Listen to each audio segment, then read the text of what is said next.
How to deploy a Laravel project on Vercel.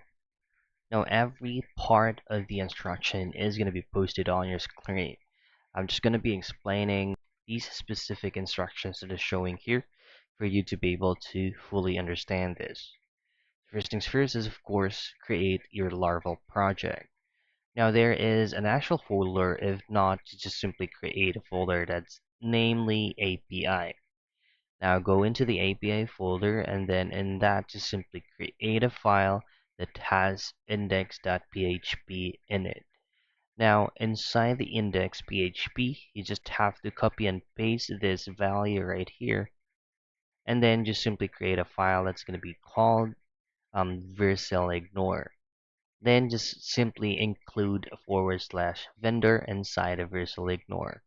Create a file Vercel JSON without a in it, just simply J and then SON, and then just simply paste this value right here.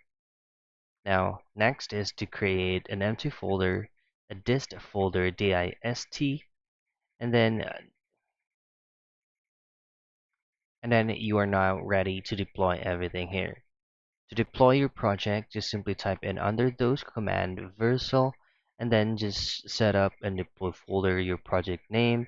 Just simply select Y as to yes, and then which scope do you want to deploy to. Simply hit on enter.